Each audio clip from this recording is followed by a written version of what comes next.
दर्द दिल के वास्ते पैदा किया इंसान को, वरना ताहत के लिए कुछ कम न थे कर रोए गया।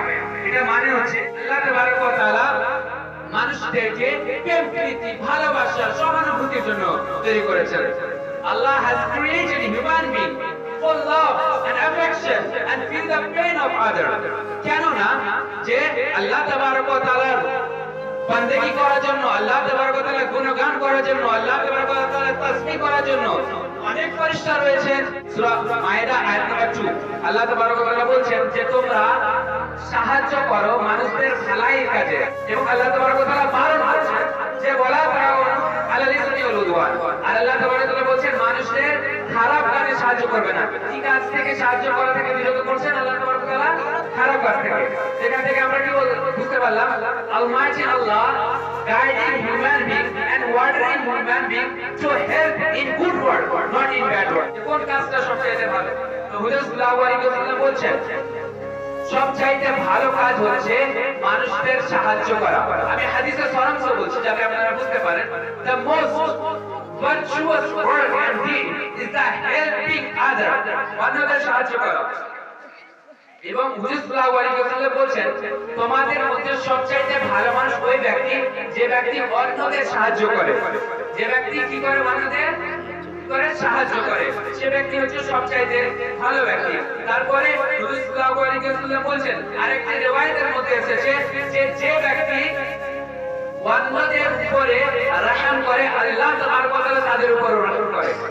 মাশাআল্লাহ। যে যদি আপনি কোন মানুষকে যদি সাহায্য করবেন, কোন মানুষের যদি হেল্প করবেন, তো আল্লাহ আপনাকে সাহায্য করবেন। If you help anybody else, then Allah will help you. কেন না? একটা দাদু আছে আর একটা পোতা আছে, যদি পোতা কোন জায়গায় ধরেন সাইকেল নিয়ে পড়ে গেছে, তো কোন ব্যক্তি যদি এসে তাকে হেল্প করে, তো দাদুরা খুশি হবে কি হবে না? অবশ্যই হবে।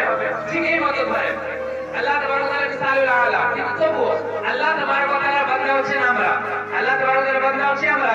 তো আমরা যদি অন্য বান্দাকে যদি সাহায্য করি, তো স্বাভাবিক আছে যে আল্লাহ তাবারক ওয়া তাআলা খুশি হবে অবশ্যই। My summary of the speech is that we must have the ability to help others, and if we help others, then obviously Allah will help us. And the Prophet Muhammad sallallahu alaihi wasallam said, if anyone helps any other human being, that person is the most virtuous person. And if you want to be the most virtuous person and the most valuable person, you must have to help others. And Allah Ta'ala also said that when a people is helping others, is the best thing. সবচাইতে আল্লাহ তাআলার কাছে পছন্দনীয় কাজ হচ্ছে যে মানুষদেরকে সাহায্য করা। আর যখন আমরা এই পছন্দনীয় কাজ মানুষদেরকে সাহায্য করব, তো অবভিয়াসলি আমরা আল্লাহ তাআলার কাছে যেতে পারবো। এবং আল্লাহ তাআলার যদি বান্দাদের আমরা খিদমতে লেগে থাকি, তো আল্লাহ তাআলা আমাদের অনেক সাহায্য করবে। আশা করি আপনারা বুঝতে পারছেন।